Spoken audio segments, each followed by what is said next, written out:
인생을 가장 잘 사는 방법은 살고 싶은 방향대로 삶을 사는 것이죠. 그런데 살고자 하는 방향대로 사는 것이 생각보다 진짜 어려운 일입니다. 그럴 때 접근할 수 있는 방법이 바로 살고 싶지 않은 방향대로 살지 않는 겁니다. 예를 들어서 제가 살고자 하는 방향은 친절한 사람이 되는 거예요. 근데 살다 보면 별의별 일이 다 있고 별의별 사람을 만나는데 그 매 순간 친절하기는 참 힘든 일입니다. 반면에 그런 상황에서도 무례하게 행동하지 않는 것은 비교적 좀 쉬운 것 같더라고요. 그러니까 친절함과 무례함 사이에서 균형을 잡아서 나가는 거죠.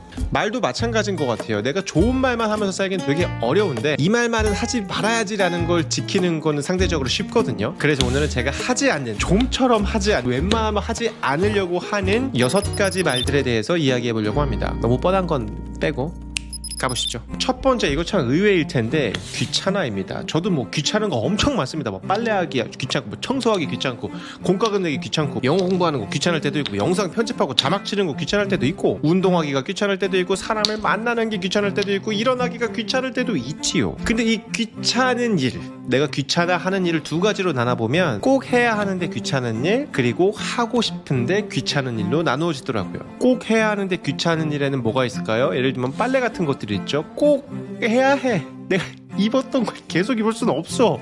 그러니까 빨리 해야 돼. 근데 귀찮죠. 청소 귀찮아요. 누군가 해야 됩니다. 그리고 뭐 공과금 내는 거 너무 귀찮아 죽겠어요. 근데 제가 귀찮아서 미루다가 2달인가 밀렸더라고요. 그러니까 돈을 더 내야 돼요. 누진세가 엄청 세게 붙습니다. 이렇게 반드시 해야 하는데 귀찮은 일들의 특징이 뭐냐면 얘네들은 안 하면 손해예요. 그리고 늦게 하면 늦게 할수록 불이익이 더 커져요. 그러니까 이건 그냥 최대한 빨리 하는 게 이게 남는 장사더라고요. 그리고 2번째는 하고 싶은데 귀찮은 것들. 그러니까 꼭 해야 되는 건 아니지만 귀찮다는 이유는 뭐냐면 내가 하고 싶다는 얘기거든요. 내가 하고 싶은 마음 자체가 아예 없으면 귀찮을 필요가 없잖아요. 그래서 내가 귀찮아라고 이야기하는 건 웬만한 것들은 다 나에게 도움이 되는 것들이에요. 뭐 예를 들어서 운동, 재테크, 자기개발, 뭐 독서 이런 것들 내가 꼭 하지 않아도 돼. 근데 하면 나한테 무조건 도움이 되는 것들이죠. 특히 운동 같은 것들은 지금 귀찮다고 막 안 하고 그러면 나중에 어떻게 됩니까?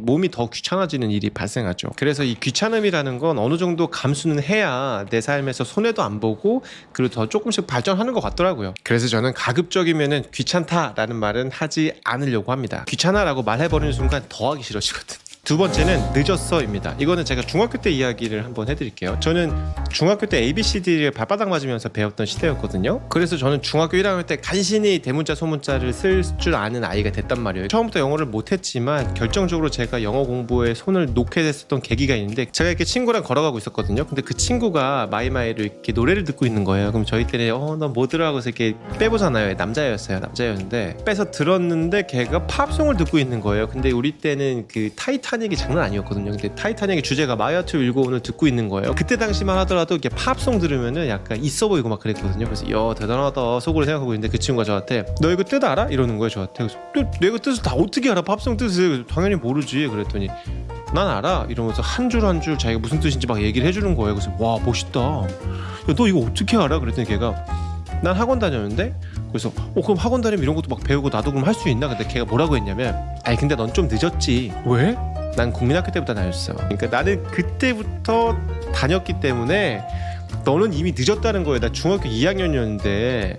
근데 그 말을 듣고 역시 난 늦었구나 라고 생각했었어요. 그때 그 체념했었던 게 기억나.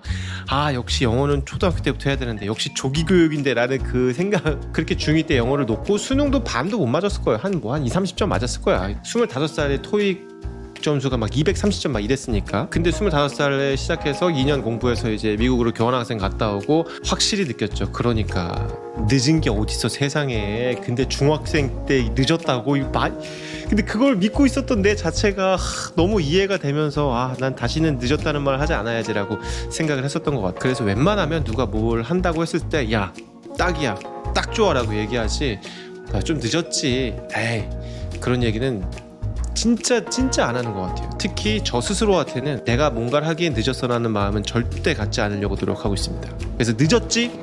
아니야. 지금이 딱 좋아. 자, 3번째, 현실적으로 어렵지라는 말이에요. 물론 현실적으로 어려운 것들이 많이 있죠. 근데 그거는 현실의 한쪽 면만 본 거라고 생각해요. 그러니까 예를 들어 제가 육아휴직 할 때도 육아휴직 이게 말은 쉽지 현실적으로는 어려워. 뭐 경제적인 일도 있고 뭐도 있고 막 그래. 퇴사 현실적으로 어렵지. 막 뭐도 있고 하고 싶은 일을 하면서 사는 거 현실적으로 어렵지. 뭐도 있고 왜 그렇게 생각하냐고 물어보면 주변 사람들 봐봐 다 그래 라고 이야기하는 사람들이 대부분이에요. 그러니까 대부분은 이래. 그러니까 현실적으로 어렵지 라는 논리이거든요. 근데 그렇게 생각하는 건 그 사람들이 주변에 있는 그런 사람들만 봤기 때문이라고 생각해요. 근데 명확한 건 90%의 사람들 옆에는 반드시 10%에 해당하는 사람들이 있고 일반적인 케이스 옆에는 반드시 예외적인 케이스가 있거든요. 내가 살고 싶은 삶은 일반적으로 통용되는 그런 삶도 아니고 확률적으로 대다수가 살고 있는 그런 삶도 아니고 난 그냥 내가 원하는 그런 삶을 살고 싶은데 왜 일반적으로 안 되지? 현실적으로 어렵지? 대개는 이렇게 되지라고 카테고리화를 하는 걸까? 나는 그렇게 하지 말아야지라고 많이 되뇌이는 편이에요. 마치 그런 거죠. 그 슬램덩크에서 현실적으로 지금 뒤집긴 어려워라고 얘기했었을 때 강백호가 너희 같은 바보들의 애송이들의 바스켓 상식 따위는 나에게 통하지 않지라고 이야기했었을 때 너무 멋있다. 어쨌든 그거를 쓴 사람은 그 말을 한 사람은 강백호가 아니라 그거를 쓴 작가일 거잖아요. 이 작가의 생각이 저한테 온전히 투영된 느낌이었습니다. 나도 저렇게 살아야 되겠다. 남들의 상식 따위에 내 상식을 내 삶을 대입시키지 않겠어. 그래서 의식적으로 나도 그런 마음이 들지언정 그런 말을 입 밖에 내려고 하지 않습니다. 그리고 실제로 살다 보니까 그 현실적이라는 그 단어가 되게 허상 같은 그런 느낌이더라고요. 그러니까 경쟁률이 어떤 시험을 봤을 때 그 경쟁률이 과대평가되는 게 있잖아요. 예를 들면 100명이 시험을 봅니다. 100대 1입니다. 그래 100명이 시험을 보니까 100대 1인 건 맞지. 근데 그 안에 실제로 공부 열심히 하는 사람은 얼마나 있지? 10명? 그럼 이건 100대 1이 아니라 10대 1이 돼야 된다고 저는 생각하거든요. 그러니까 예를 들면 뭐 유튜브를 이야기할 때 일반인이 10만 유튜버가 되는 확률이 몇 퍼센트가 되냐? 뭐 0.01% 엄청 낮겠죠. 전체 인구 대비 10만 유튜버 이렇게 해야 되는 거니까. 그런데 말도 안 되는 이런 것들은 도전하면 안 될 것 같은 그런 확률일지 모르지만 내가 실제로 영상을 올렸어. 그래서 구독자 100명을 달성해서 아는 사람한테 물어보고 이렇게 해서 구독해줘 해가지고 100명을 달성했어요. 그러면 내가 구독자가 100명인데 1000명 만드는 게 불가능하고 정말 현실적으로 어려운 일인가요? 또 그건 아니란 말이에요. 하다 보면 또 1000명이 돼요. 저 같은 경우에는 1000명까지 1년이 걸렸고 그러면 내가 구독자 지금 1000명인데 내가 10,000명이 목표야 라고 이야기했을 때 그게 그거 안 돼. 10,000명 쉽지 않아. 그건 불가능해 라고 말하는 사람 별로 없을 거거든요. 근데 그렇게 해서 내가 10,000명이 되잖아요. 그럼 이때쯤 되면 내가 실력도 쌓이고 어떻게 할지 감도 와. 내 구독자가 10,000명인데 내가 10만 명이 될 거야 라고 이야기했을 때 무슨 말도 안 되는 소리 하고 있어 이렇게 이야기하는 사람 별로 없어요. 그러니까 어쨌든 계단 이렇게 한 계단 가다 보면 그 내가 지금 이야기하고 있는 게 전혀 터무니없는 일은 아니게 되는 상황이 오는 것 같아요. 그리고 그거는 거의 모든 케이스에 적용이 되는 것 같습니다. 그래서 저는 현실적으로 어렵지 그런 말 안 합니다. 그거 할 시간에 내가 진짜 하고 싶은 거 맞나? 그럼 정말 해봐야지 이렇게 방법을 찾는 게 훨씬 더 나에게 도움이 되는 것 같아요.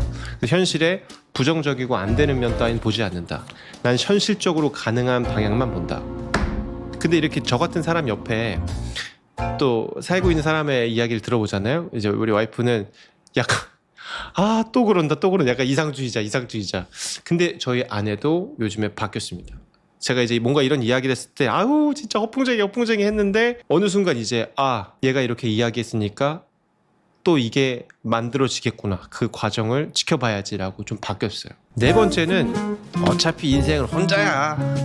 아닙니다. 과로사보다 더 무서운 게 고독사입니다. 고독사로 1년에 4,000명씩 돌아가신대요. 물론 인생에서 혼자 사색하고 노력하는 시간은 반드시 필요하죠. 그리고 매 순간 누군가와 꼭 함께 있어야 되는 건 아니죠. 저도 지금 아무도 없습니다. 저 혼자 있어요. 수능 공부하거나 미친듯이 뭔가에 막 몰두해서 혼자 막 열심히 하고 뭐 사법고시를 보는데 항상 사람들하고 이럴 수는 없잖아요. 이럴 때는 혼자 죽어라고 열심히 뭔가를 해내는 것이 맞긴 한데 우리가 죽어라고 노력하는 이유가 잘 되기 위해서잖아요. 그러면 잘 되는 것은 무엇인가라고 보면 결국은 좋은 사람들하고 같이 사는 거예요. 주변에 좋은 사람들이 많고 나와 잘 맞는 배우자를 만나고 좋은 환경에서 아이를 키우고 그런 삶을 살기 위해서 잘 되고 싶어 하는 거죠. 저는 단 한 번도 나는 잘 돼서 꼭 혼자 살아야 할 거야 이런 사람은 전 본 적이 없습니다. 인생은 무조건 함께 사는 거라고 생각합니다. 그리고 그게 근본이고 바탕이고 그 위에서 혼자 있는 시간이 이렇게 듬성듬성 배치가 되는 것이지요. 내 주변에 있는 사람이 좋을수록 저도 좋은 사람이 될 겁니다. 그러면 어떻게 하면 내 주변에 좋은 사람들이 많이 있을 수 있을까요? 예.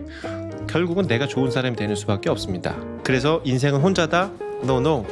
내가 좋은 사람이 돼서 내 주변에 좋은 사람들이 많았으면 좋겠다. 다섯 번째는 이거 얘기하면 약간 이 논란의 여지가 될 수 있는데 저는 운칠기삼이라는 말을 싫어합니다. 왜냐면 운에 대해서 이야기를 하는 순간 저한테 도움되는 게 하나도 없어요. 예를 들면 누군가가 잘 됐어요. 그거를 저 사람은 운이 좋아서 저렇게 됐어 라고 생각하는 거 말하는 거 자체가 저한테 도움이 하나도 안 돼요. 그리고 내가 뭔가가 잘 됐어. 근데 난 정말 운이 좋아서 잘 된 거야 라고 생각하는 것도 도움이 하나도 안 돼. 운이 중요한 거는 당연히 맞죠. 내가 태어난 거, 한국에서 태어난 거, 건강하게 태어난 거, 이 세 가지만 하더라도 진짜 말도 안 되는 행운을 갖고 태어난 것도 맞아요. 근데 어떤 결과에 대해서 이건 운이 좋아서 그렇게 된 거야 라고 치부하기에는 과정이 너무 평가절하되고 훼손된 것 같은 그런 느낌이 들어요. 그래서 저는 운칠기삼이라는 말보다 될놈될이라는 말을 더 좋아해요. 만약 누군가를 보면서 와 쟤는 될놈될이야 라는 생각을 가진 적이 있다면 아마 그거는 쟤는 운이 좋아서 될놈될 이렇게 생각하는 사람은 없을 거예요. 그 사람이 삶을 대하는 태도, 어떤 것을 대하는 태도를 보고 얘는 뭘 해도 되겠다라는 마음을 가질 거란 말이죠. 그거는 운칠기삼하고는 완전히 반대되는 개념이죠. 저는 그런 될놈될이라는 그 가치를 조금 더 믿는 편입니다. 왜냐하면 보니까 열심히 이렇게 하는 사람 치고 안 된 사람을 잘 못 봤어요. 근데 열심히 안 하는데 잘 되는 사람 진짜 못 본 것 같아. 진짜 몰라. 하여튼 잘 못 봤어요. 성공한 사람들이 이런 말 하잖아요. 제가 이렇게까지 성공할 줄 몰랐습니다. 정말 이거는 운이 모든 걸 다 한 것 같습니다. 운이 정말 컸습니다. 저는 운이 좋은 사람입니다 라고 이야기를 할 때 그렇구나, 저 사람은 운이구나 라고 생각하지 않으려고 노력하고 그 사람이 말하는 운이 오기 전까지 그 과정을 보려고 노력하는 것 같습니다. 그리고 마지막으로 운칠기삼인 이유는 기술이 3밖에 없기 때문에 운의 7을 기대는 거라고 생각해요. 저랑 메시랑 축구 시합을 해요. 제가 이길 수 있는 유일한 방법은 메시가 아픈 거밖에 없어요. 아니면 메시보다 내가 늦게 죽거나. 근데 내가 초등학생하고 축구 시합을 한다? 그럼 내가 이길 확률이 훨씬 더 늘어나죠. 그런 의미에서 운칠기삼? No. 될놈될. 내가 실력이 늘어날수록 운의 영역은 점점 더 줄어든다. 마지막으로는 나는 쓸모없는 사람이야 라는 말이에요. 예전에 우사인 볼트가 육상을 지배했을 때 그때가 좀 생각이 나는데 우사인 볼트가 이렇게 뛰는 걸 보면서 와 진짜 빠르다. 와 근데 저렇게 빨라서 뭐하지? 그래봐야 0.2초 0.3초 더 빠른 건데 이 세상에 우상이 되고 전 세계 사람들이 막 열광을 하면서 막 와 제가 전혀 관심 없는 하키, F1 이런 것들 있잖아요. 누가 어떻게 하고 있는지도 모르고 기술력도 모르고 일단 제 삶에는 전혀 쓸모가 없는 거예요. 그래서 결국은 우리가 모두에게 쓸모가 있을 필요도 없고 있을 수도 없다라는 게 제 생각이거든요. 그럼 제 삶을 이렇게 돌아봤을 때 나 참 쓸모 있는 사람이야 라고 언제 느끼냐? 라고 보면 일단 제가 한 가족의 아빠로서 혹은 남편으로서 많은 쓸모를 느낍니다. 내가 꼭 필요한 사람이구나 라는 걸 느끼고 내가 누군가에게 작지만 도움이 됐을 때 혹은 내가 하고 싶은 게 있을 때 혹은 내가 먹고 싶은 게 있을 때 내가 혹은 만나고 싶은 사람이 있을 때 어떤 욕구와 욕망이 있을 때 저는 내가 참 쓸모 있는 사람이라고 느끼거든요. 그래서 내가 내 몸을 움직이고 싶은 곳이 있고 내 마음이 가는 곳이 있고 그런 모든 과정에서 난 참 쓸모 있는 사람이다 라고 생각하는 것 같아요. 물론 당장은 내가 별로 쓸모가 없는 사람인가, 나는 누구에게도 대체될 수 있는 그런 사람인가 라고 생각이 들 수도 있지만 그럴 때일수록 우리의 몸과 마음을 움직여서 난 참 쓸모 있는 사람이야 라는 감정을 느낄 수 있었으면 좋겠습니다. 왜냐하면 그게 사실이니까요. 이렇게 오늘은 6가지 제가 하지 않으려고 노력하는 말에 대해서 이야기를 해봤는데요. 우리가 모두 가치관을 갖고 있는데 그 가치관을 지켜내는 건 사실 어려운 일인 것 같아요. 내가 추구하는 가치관을 쫓아서 사는 게 버거울 때 혹은 내가 어떤 가치관을 갖고 살아야 될지 라는 것이 아직 잡혀있지 않았다면 그럴 때는 내가 추구하는 삶이 아니라 내가 추구하지 않는 삶을 살아내지 않는 것도 방법이 될 수 있지 않을까라는 생각에서 이번 영상을 만들게 됐습니다. 혹시 여러분들 중에 나는 진짜 이런 말 진짜 절대 안 하려고 노력하는데 라는 것이 있으면 댓글로 공유해 주시면 좋겠고요. 지금까지 무빙워터였습니다. 고맙습니다.